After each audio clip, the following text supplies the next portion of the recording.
welcome to the show. This is Jose Rodriguez. And Rohi Zachariah. And we are the Weekly Jargon. We are absent Abel Perez, but he'll be joining us next week. Rohi, what do we got going today? You know what? We're just talking about, obviously, coming out of the elections, so much information that has come, good and bad, misinformation, appropriate information, and then obviously, we were talking about flat Earth and are we believers, Well, that's the issue that we face today, especially with a lot of misinformation. So what we brought up here is just an image of what the flat Earth would look like, assuming that this was the case, right? And it's very convincing. It I is. mean, a lot of the information that I see out at the social media, YouTube, and/or different channels, especially societies of flat earthers, are certainly making a good argument as to why the Earth is flat. Yeah. And I think the purpose of this show today is to try to show how much misinformation sometimes can certainly, it can certainly make you a believer of what you hear over and over and over. Yeah. And I'm assuming that you're not a flat earther. I'm not, and having watched the Netflix documentary on it, I mean, it was interesting to go through the science and to hear both sides, because it's good to hear both sides of the argument. And then I know you kind of have that sense of almost back in the hundreds of years ago, when we were talking about how the Earth was the center of the universe, and that was our understanding, and then all of a sudden we had this revelation that we're not. So you almost kind of feel like you're in that. Like, am I part of the round earthers that we're going to find out? Oh, I've been wrong this whole time, and they've been hiding something, or is it just another fad of secret society people that are just misleading people? Yeah. It's tough. And it's funny, but I think the people have gained a lot of mistrust, I think, with government sometimes, to the point where, these conspiracies could really draw up this argument that maybe the government's up to something. Yeah. The Alaskan or the Arctic walls, right? And that's, you want to believe it and go, well, nobody's been out there, right? Who's been out there to tell us? And you'll always see someone trying to film, but it's like the Sasquatch, right? There's always someone filming Bigfoot, but it's always grainy. Correct. Nobody's ever caught that Bigfoot with a really good picture. And there's a lot of Bigfoot fans out there. And this is not a show to try to debunk any of those. No. This is just really showing you how a lot of the times media plays a big part in providing a lot of this. Sometimes I want to call it misguided information. Yeah. And for those that have really good information, good data, then I'd like to see some of that. And I'm yet to see good data other than the fisheye effect or something that the sun is a certain. I mean, these ice walls and stuff like that. Well, show me something that that contradicts what we've learned for the longest time, right? This is what we've been accustomed to learning. Science again telling us that this is the actual. The Earth is round, and the way the moon and the sun and how we orbit around it, but yet there seems to be a lot of misinformation there. And what's tough is, like last night I went home and was watching, SpaceX's large rocket, launch, and you go and you think we're doing all this stuff. All of our space science revolves around Earth and around everything, but yet how does that work in a flat Earth? I mean, obviously they'll come up with every excuse of how that works, but watching this thing progress around our Earth, going from night to day, as you would expect, you kind of go, are you not watching the same video I'm watching? Or is there somehow somebody's dimming the lights and turning it back on in sequence to make this rocket launch look like it's just, flat Earth? Obviously, that theory says that we're in a dome. So, I mean, again, I'd like controlled by somebody. Yeah. I guess it is some. I mean, now UFOs are starting to come out. I mean, you hear it in the congressional hearings. I think they call them a different, not UFOs, but they call them UA something. Yeah. And it seems like maybe there may. I don't doubt that there's extra terrestrial activity. We just don't know what form, because there's nothing that I've seen. I guess it's hard to believe in something when you can't see it or you can't prove it. Yeah. And I think that's the behind the science, is that you do these hypotheses and then you're continuously testing and testing and testing until something comes back with a similar answer. Yeah. Then you start generating that, hey, this is law. This is how things are. If you drop something at this with gravity and what have you.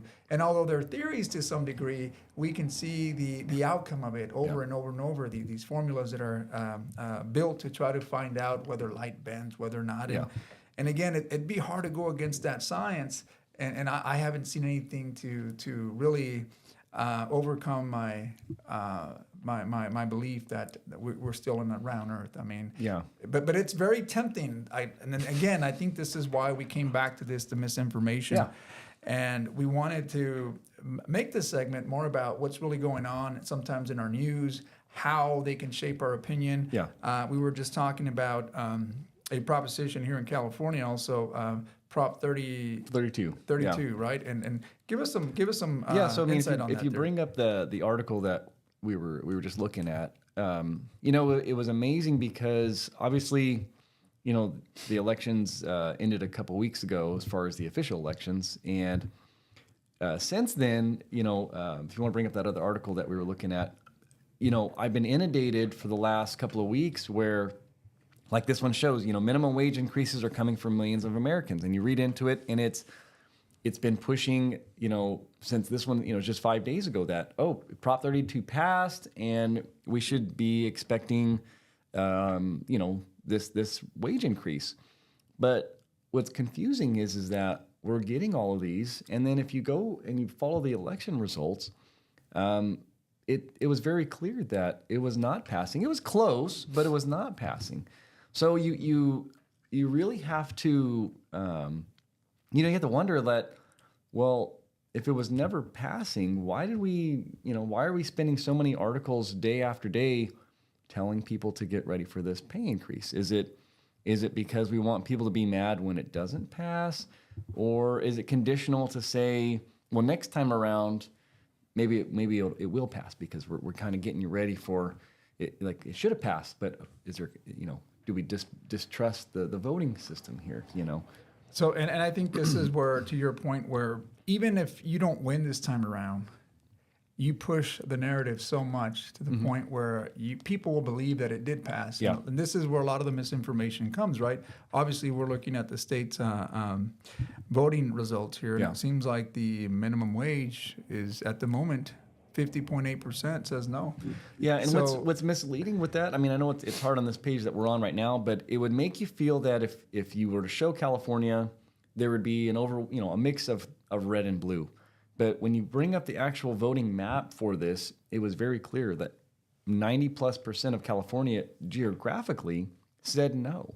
And the only people that were in favor of it were the places that are most expensive, which is the Bay Area, San Francisco, LA, San Diego, which again makes sense. That's most expensive. $18 an hour is probably barely getting you a 1-by-1 apartment, in the ghetto, where here in the Valley, that's a decent wage. I mean, it's still, and again, we've talked about this before, being that if somebody is making, let's say, $16 at minimum in San Francisco and it's not cutting it, that's up to the employer to raise it, not a mandate to say the whole state needs to raise this minimum wage. Well, and I think, like you said, it's in regions, right? Where does it affect most of the people where affordability is becoming an issue, right? Yeah. And you're going to see these in more urban areas, such as, you said, the Bay Area, areas like San Jose, Yeah. Los Angeles, as you go down south. But the Central Valley, it's unique. I mean, there's still a lot of rural towns here that the biggest industry around here is ag and ag surrounding industries, right? Yeah. So we support a lot of that around these areas. And at $16 an hour, we certainly can't afford prices up in the Bay Area. Correct. That just doesn't happen. No. So, and what you are seeing is that you are seeing the limit of inventory, the fact that there's such a short inventory. Obviously, coupled with inflation, I mean, you start seeing higher prices, and then you have interest rates that are higher. So that creates a tough situation for some of the folks here earning a certain median income, right? Yeah. And we talked about this before, especially here in the city of Madera and county of Madera. Obviously, they're broken down by zip codes, but certain zip codes are household median incomes can be here, especially in the 93637s. We're looking between 72, and they could be skewed just a bit, but 72 to 80,000. Let's go up to the high end at 80,000. You have the 93638 that could be anywhere between 60 to 70,000. And then you have the development going up on the east side, southeast of the Madera County, and that's going to be more of your 120 to 130,000 household median income. So it makes a big difference. Yeah, makes a huge difference. The same house out there built on that end and the house built out here, there's going to be a difference in value, but there isn't that much. Yeah, and that's the problem that you see here is that you're seeing that minimum wage isn't really quite cutting it for that one household income anymore. Yeah. If you look at that, that's somewhere between $30,000 a year. Let's say there's two people working at minimum wage. That's going to be about $60,000 to $70,000. That's still just making ends meet when you have to pay anywhere between $36,000 to $40,000 just on your housing needs. So how much does that leave you after you're taxed, right? So it doesn't leave you that much money. So I do believe that the median household prices here in the Valley have certainly gone up quite high. Yeah. And it's becoming hard. It is becoming hard. I mean, quite frankly, I don't care who wants to argue this, but I mean, it's not the Bay Area. We're not in the Bay Area.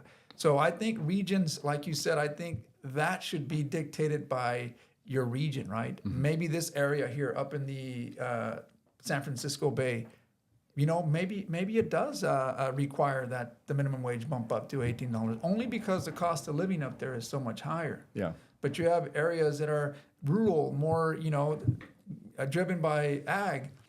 Well, I mean, in order to make a profit, that's going to be very tough.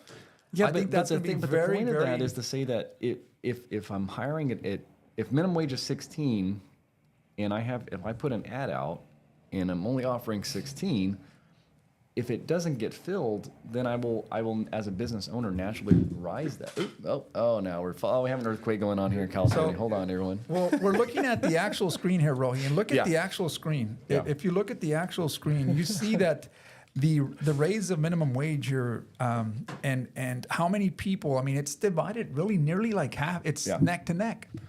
Yeah, but what I don't like, if you read what what has been with this minimum wage, is it also talks about business size. So if I have less than 25 people, then I don't have to raise to that $18. I can actually only have to raise to the $17. So it's already making an unfair advantage to a larger corporation or a larger business. So my business, being that we have more than 25 people, I'm now penalized to where I have to pay people 18, but the people down the street that only have 15 people, they can still pay 17. So why? But that's to my point is that if you leave it to the regions, the same people working here, the same people who need that money, but you're dictating because of business size how I can decide to pay. And that's a great argument. And folks, guess who we have here? We want to make sure we have for Abel. Abel, thank you for joining us. I know you were just out doing about. But thank you. Chime in. I mean, now you've been listening to what we're talking about. What do you think? Yeah, no, just to kind of recap, I had left a comment and Jose didn't respond, so he's not being a very good coordinator there. But, going back to like the propositions on the ballot, I think it is triggering emotion, right? Creating an emotional attachment to you should have done this because this is what could have been, right? Throw out the good article that shows, hey, it passed and expect this wage increase. And so now it's like, hey, when's this coming? And now you created buy-in for those people who next time it's on there, they're going to say, hey, we need this. Because I remember how good it felt last time when I thought we were going to get this. I remember how frustrated I was when I asked my employer and they said, no, it didn't pass, right? Yeah. So now we have urgency with it, right? And so I think you were onto something for sure there, but obviously with these wages here, just kind of catching up on this conversation, I missed a little bit of it, but certainly, I've heard Rohi say it plenty of times before, and I would agree. These part-time minimum wage jobs weren't meant to create to fund your entire life, right? They're not meant to. They're not meant to pay for the house and the cars Correct. and the Yeah. the schooling and be ready for you to put a little bit away for college tuition, you know. And so it's like, you know, we have to have that understanding. Yeah. You know. Well, and you know, we're talking about these articles, and I was going to read you one to kind of show where we're going with this misinformation. It says leftists pledge to load up on supplies before Biden leaves office, buy nothing for the next 4 years to tank the Trump economy. So, you know, it's hilarious because, you know, obviously, like my prediction is still steady that says that we're going to have some kind of financial, you know, rumblings. Just it was kind of coming, but now we're already putting blame. We're already saying, hey, when it comes, this is the reason why it's going to happen. It's the lefties. They're not buying into my economy. Right. But is it? Or is it just, you know, again, same thing, misinformation to just get some emotions out of people? Yeah, no, that's you know, and we always, you know, run down the propaganda, you know, wormholes all the time, but it is real, right? And it's been said, if you control the media, you know, you control the narrative, and there's a lot of power behind that, and so you're seeing that just in the amount of funding that's being put into the media, you know, and then all of a sudden it could be you know, the weekly jargon. We could have our neutral opinions, and we're stuck on that. But all of a sudden, you start getting checks for, you know, 6-figure checks, and maybe even in the 7 figures. And now all of a sudden, it's hey, we want these checks to keep coming. Mm-hmm. We don't want to upset these people. Hey, we better not talk about this, right? So it is a very real thing, and you know, and you know, talking about this presidency coming up, it's like, I think you'll continue to see it, and it's just the roles flip-flop, right? So, you know, the last 4 years, we've heard a lot of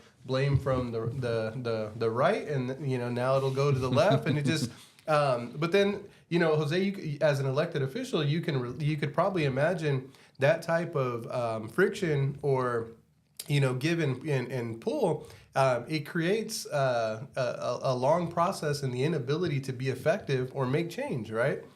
With that tug of war going on. And, you know, no matter how you see it, nothing's really overturned or, you know, create a new policy overnight, right? And kind of back to the misinformation, you see this over and over. A lot of the times, you know, it takes time, years of repeating the same message over and over and over until finally it kind of drills in your head that, hey, this is the norm. Why not just accept it? And before you know it, you voted a certain way.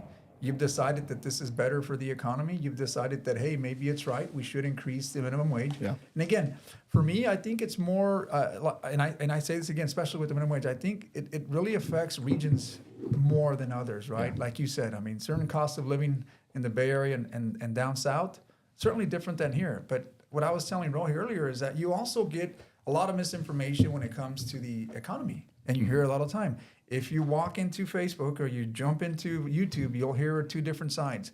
The economy's tanking and the economy will be thriving.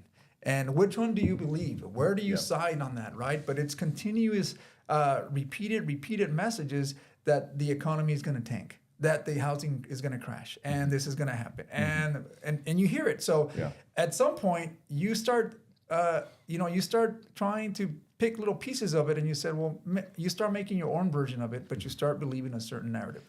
And that's the point of today's show is how sometimes this misinformation with media certainly shapes the way we think, and in cases like what happened in the election, even how we vote. I mean, fundamentals of business and economy, obviously you run a small business, so you know that, hey, at $18 an hour, that may just break you just a bit, or you may have to increase your prices when you're offering these services, and that may break that business as well. Yeah. So I think there's a happy median where not only the business owner and the service you're providing to, whomever you're providing that business to, you have to meet in the middle. You're passing that on to someone. Yeah, and that's the point of, especially not to just focus all on the Prop 32, but I mean, for one, like we don't hire at minimum wage. We actually hire above minimum wage. But it's to say that if I have an employee who is getting paid, but it's still not enough money, if it was just about money, then they can open up Indeed or any of these other job application places, and there's plenty of people hiring for more money but it's going to either require more skill or it's going to be something that you're not going to have the flexibility you want. Like, but it's there, but to say that, no, everybody just has to raise because that person wants to stay here and they just need more money. It doesn't really make any sense, Well, here's something that I wanted to bring up, and this is the federal minimum wage. Yeah. And we're going to go back to 1970. And in 1968, you saw the federal minimum wage at $1.60. I don't remember that time because I certainly wasn't born there. But I mean, I'm sure if we have some viewers that are looking at this, they'll probably say, "Oh yeah, I remember back the $1.60." Yeah. Well, now the federal minimum wage is at, and this is as of 2024, it's at $7.25. Yeah. So can you imagine being able to pay an employee $7.25? They couldn't even buy lunch. I mean, but in certain areas, that is a federal minimum wage. Yeah. Is that still applied? Your thoughts on that, Abel? Can you survive? I mean, definitely not in California, right? No. I mean, I don't think we can. Well, I think there's definitely areas in the middle of America where you're seeing people attempting to live off of that, and their lifestyles are certainly a lot less than what you have here. We talked about a few episodes ago. We talked about these dense populations creating accessibility to that lavish lifestyle, right? And that's what it's all about. You don't see that in a lot of certain states or certain cities. You have to drive hundreds of miles before you can get to chain restaurants and things like that because they know it's just not the market. Right, Applebee's, maybe not Applebee's. Let's go like up the chain a little bit. Like Roots Chris knows that they can't put a restaurant in an area where people are making that $7-8 an hour. Yeah. They just can't. Right, they have their profit margins, and it goes for corporations to your small business owners. Everybody has their financial plan, their business plan, and their operating expenses, and we know, all right, this is what we need to sell in order to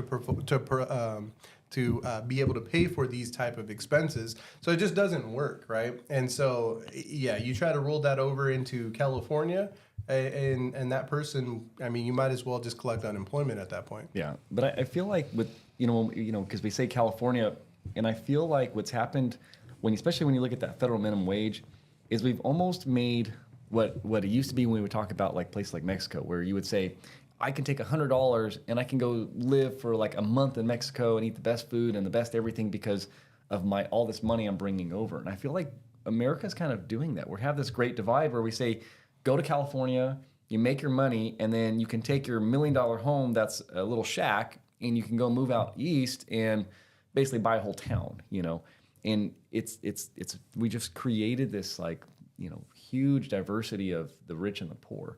And it's not so much like because I made money doing something different than the guy over there. It's just I happen to be in California. I duked it out. I survived a little bit, made a little bit of money, and I'm able to now live rich. And I don't think that's quite fair. But, I mean, again, somehow the feds have figured out $7.25 is okay for somebody. Yeah, I'm still curious as to who may be earning the $7.25, and maybe in states that may have really low cost of living. But even at that, I think the cost of energy, the cost of fuel, has really driven up everything to where $7.25 may not make it. If you're paying for a gallon of gasoline here in California closer to $4, and that may go down. I mean, we're seeing it go down. It's going up 42 really? cents. Okay, if you haven't followed the voting. Yeah, no, I get that, but I mean, as of recent, it's gone down from what we've seen. During the COVID times, right? Yeah. So I want to give you a stat real quick. A full-time employee making $7.25 an hour, that's 40-hour work week, is making $15,080. Yeah. You almost don't even have to file taxes. Yeah. You almost get that's right. I mean, if you're married, I mean, you're practically at $30,000. This year's standard deduction is closer to the $30,000. With that, since you're the tax guy, it's just enough to segue. So is your full take home still the 15, or how much are you losing from taxes out of that? Well, it depends on what the Uncle Sam, the state, and the local take, right? Mm-hmm. So you have to withhold some of that at the end of the year when you drive, when you fill out your taxes and you get them done. You're going to see that your liability will be zero. Yeah. So any withholdings that you have and any other credits apply, and then you'll get most of your money back. So if you divide that by, like, let's say the 20% ish that we're paying when you do pay taxes, what does that kind of work out to, Abel? If you divide that by 0.2 there. I know we're doing math here on the weekly jargon. Well, if you do the if you do 30,000 times 20%, you're going to look at what, $6,000? $3,000. Well, the 15,000. Okay, so 15,000. 30,000 would be about Yeah. $6,000. Yeah. So yeah, I mean that's $6,000. Again, that's being applied, assuming that you have FICA, you have the Fed, you have all these other taxes that are withheld, and you have to account for that, because if you're making $30,000, again, assuming that you have the federal minimum wage, that puts you at $24,000. Let's assume that your housing costs, just for housing itself, let's say it's half of that, or maybe $15,000. I mean, I don't know where you would find rent for less than $1,000. Maybe you do in some states. Yeah. But let's just say $15,000 of housing costs. That only leaves you with $9,000, and you have to make that. You have to make that meet for the end of the year. But you know what? But we talk like that, and again, because we're Californians, but it's working. That's the sad thing. If it wasn't working, then the feds would raise it. I'd like to know where. I know. I think there's got to be a minimum threshold, but not necessarily you have to pay that. And Correct, if someone is paying that, then I'd like to know how they're able to survive without any supplemental or subsidies that they're receiving. And that's the point. Is to say that if California had gotten rid of a state mandate at 16 and gone back to the federal minimum, it doesn't mean I'm going to drop my pricing and all of a sudden be able to offer the job at $7.25. Nobody would take the job. I would naturally have to raise that until I started getting employees. In order to be competitive. Yeah, I mean, so that's kind of like that argument, is to say that you're gonna have that natural point of, okay, this is where this particular job is going to pay, and if people don't want to work for that job, they'll go somewhere else. But if I need people, I will keep raising until I get the people I need. Yeah, I think that's where you start seeing that migration to places like California, because it's like there's jobs everywhere in comparison to. I can't even think of a town but you have all that dead land, or not dead land, but just empty space in the middle of America, and that's where you see them, start going out down south to Texas or here to California, the East Coast, because you got more saturation, more businesses operating, a lot more opportunity. Yeah. But you don't have to go very far, though. You talked about United States to Mexico. California to some of these towns, but we even see that here inside California, right? With Los Angeles Bay Area, and we are that poor town or that poor region, right? Historically, at least here in the Central Valley, where you have people inheriting properties, mom and dad's property, to sell it out, $1 million, $1.5 million. They come over here, they pay $500,000 for a nice big ranch cash. I mean, that was the reality in the early 2000s, right? Or even 5 or 6 years ago, that was a reality. Now, as that starts to become more of a trend, now it's driving our pricing up, and we're seeing a lot more population flood, our communities. But it's because of that little transition of, hey, my dollars go a lot further in the Central Valley. I can start off a lot higher. Acquire some employment and then maintain from there, right? Yeah. No, and the other factor that I think a lot of people miss is that, we looked at that since the 1970s. At that point, Nixon took us off the gold standard, right? 1971, I believe. So obviously that started creating these inflationary bubbles. And after that, I mean, it's just a free-for-all on the print of money that we could do. Yeah. So I think, knowing that there is a added money into our circulation, then obviously that creates for inflation. It's inflationary. So you have to continuously look at 2%, 3%, whatever the inflation rate we want to keep or the Feds try to keep. That's driving that up every single year. Yeah. So you can't expect to buy that Big Mac anymore. For back in the days, I think when I was going to school, the Big Mac was 99 cents. And this was in the 1990s. I could buy 2 Big Macs for $2. And it was big. Well, back then, yeah. It's funny you say that. But yes, it was big. And now when I look at them and like, wow, this is a Big Mac? It's like a Happy Meal. Yeah, it is. It is. And again, I think there was an article that came out regarding Tropicana's orange juice, how it dropped its sales because of the shape of the bottle. But it also has less ounces.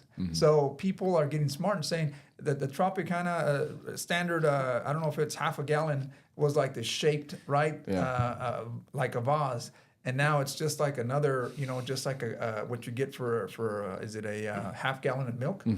And that just wasn't attractive, the aesthetic appeal. But again, they slimmed it down, they reduced the amount of ounces, and for the same price. Yeah. So, I mean, that's genius, right? Yeah. But the people realize that, hey, you know what? That ain't going to fly with me. Yeah. Well, I'm happy that you skinny guys are talking about these the foods like portions being smaller, because I thought I was just getting bigger, and I was thinking like, man, this Big Mac's not filling me up. It's looking small in my hand now. So okay, relief there. You're not alone in that, but I mean, do we see that more often? Yeah. And sometimes, I mean, they don't announce it, so then it's up to you to figure that out if you want to do the math. But I do think that in many cases where people are trying to maximize profitability, the one factor that can determine profitability is always your labor cost. So if your labor costs are going to increase to $18 or $19 or $20, then you look at like Doritos, for example. I mean, shoot, they add so many ounces, majority of it is there, but they look big and spongy, right, when you're looking at the bag. But again, if you're having to attribute some of those costs of increased labor, then you got to do one of two things. You cut back on your product, or you have to cut down on your labor costs. Yeah. For Halloween, I had bought I went to Smart and Final and bought I wanted to pass out full-size candy bars, right? Now, granted, I had my campaign booth and everything like that, so that's kind of the driver behind that. When I went to Smart and Final and I bought the fundraiser box, it had like 50 bars for like $50, right? So $1 a bar. You get a pretty good bargain on it. So I bought a few of those, and when I opened them, they were king size, right? King size candy bars. And when I saw the Reese's, I opened one for myself. It was 3 in there instead of 4. Do you remember that? It used to be 4, right? And I thought, what is going on? So these guys, to your point, have made a 25% reduction into the product that they're offering you, probably in exchange for a 25% increase in their overhead, predominantly wages, right? But, I guess one could argue, well, is that a bad thing? I mean, I had 3 and it was almost probably as satisfying as 4. So when we talk about the dietary, demands and restrictions and getting the United States healthy again, hey, maybe it's not so much of a bad thing, but those reductions are real. Yeah. And we're seeing them not only in the bag of Doritos that's full of air, but in the Reese's king size that now only has 3 instead of 4. So. Yeah, and I mean, it's not new. I mean, I think it's they're marketing things that they can do to maximize yields on their profitability, because at the end of the day, a corporation has a responsibility to who? Yeah. To its investors. It's people, they're shareholders, right? And if you have shares in there, you're promising them to make more money. You're contributing money for a piece of the returns or dividends at the end of that year, or whenever that stock goes up in yields, right? Yeah. But again, we wanted to bring up this last, before we sign off, we want to let Abel give us his comment on the flat Earth. We started off with flat Earth and kind of see where you're at. We're thinking that you're not a flat Earth, but again, give us what you think. Again, this goes back to the misinformation that we see. Again, very highly popular now on the social media platforms, and we're hearing a lot more. And somehow, it can be convincing to some folks that have never really experienced. I've sat around the table with over some drinks late in the evening, and when you find those people who are flat earthers, man, they are convinced. Mm-hmm. And when they're convinced, it's hard to tell them otherwise. But to your point, those some of those arguments that they make, they're hard to combat sometimes, right? Unless you're unless you have, some type of background in physics, or you can talk the science back to them, just going off of common sense, some of these guys, just be careful, because they are equipped with some data and some facts. And lasers. Or, I don't say facts, but some data and some science that makes it seem very, realistic. Yeah. But I will say I'm not a flat earther. I think we're round. I think that I think we have had some of the most brilliant minds out there that have really convinced me that we're in a sphere, and that aspect makes sense. Now, one thing that I will say kind of confuses me is in aviation, right? Now, obviously, I don't have a background in aviation, but I love watching the videos of pilots giving a commentary on different situations, aviation situations. And so when you think about it, a plane takes off, right? And if it's climbing up, and we're in a ball, right? Are you further from your destination? How do you know? And I think that's where those trajectories of like how the plane's flying, that's where it kind of gets kind of confusing, right? Because you would, if we're in a ball, like, I don't know, let's just take this ball right here. No, we don't have no balls around here. If you're in a ball, you would think you'd have to go around, right? So does your plane have to, does the nose point down in order to stay, keep that height or that elevation and go around the globe, right? And from my, the science would say, no, your nose can't be pointed down. It has to be pointed up so that wind could be underneath the wings. And so that's where inexperienced rookie like myself, when it comes to science, gets confused. And I'm like, wait a minute. If it's round, how does that plane fly while still maintaining an upward, degree of flight? That's and then there's distances, right? People will argue the distance between, well, why couldn't you go to Japan, for example? Why do you have to go to China through this? Why not go through the Pacific versus the Atlantic? Or why, and those are really good. Those are questions that get you to ponder and think, wow, maybe they're right. But once you look at the actual reasons why, I mean, sometimes you got to go against, are you going against some heavy winds? Are you going against certain currents? Are you going against, all those things? Pilots have not been, the aviation has been around for some time, and I can assure you that there's an explanation for everything there I'm not saying it'll bust a myth, but at least it'll show you why, the science behind it. But yeah, I mean, obviously when you look at it flat in a map, well, why would you want to take a plane from here and go all the way around when you can just go from here to there, right? And then you measure the distance, and when I try to Google that distance, Google doesn't have that for me. So maybe I start thinking, well, wait a minute, maybe there's a conspiracy. Maybe they're hiding. Why doesn't Google Maps give me the distance from California to China on a plane, right? Because it only has walking, a bus, transit, and automobile. But obviously the plane, it doesn't show it, right? But then again, you go into the sites and you start seeing, well, where can I get some of this information? Then you'll see the science behind it, and it does explain it. Yeah. Again, it's hard to argue with those people that have and this happens also in politics. Mm-hmm. When you have someone on the other side of the table that's very,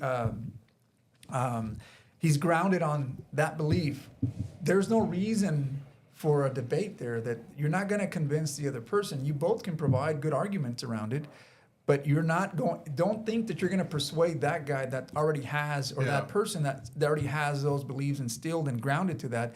There's no way. And we're talking, obviously, this segment about misinformation, and I know we dived in, we're rounding it off here with that. But, is it a bad thing sometimes, And, those opinions or those challenges, are they accountability pieces that kind of hold people accountable to, expanding their thought process on how things work, right? And does that curiosity, or has that curiosity made us better as a society? And I think the answer is always yes, right? You're telling me I can't do this. Well, why can't I do this? And then how can I do that, right? You're seeing SpaceX do things that nobody's ever thought would be possible, but it starts with that question of why. And anytime you're going against the grain, or you're trying to do something that everybody says can't be done, you're a weirdo. You're crazy. You're wasting time. You're a conspiracy theorist, right? But it's those victories or when we break through those barriers and we identify something new, now all of a sudden you're a genius, right? Wow, and when you make a movie and they start off as the weird guy in the beginning of the movie, but by the end they're this, prestigious, brainiac who just went against the grain and figured everything out. And I think those stories that we've seen predominantly like in the 30s, 40s, 50s, when we as United States had the majority of our technology being developed, we see those stories or hear about them, and we say, why can't that be me?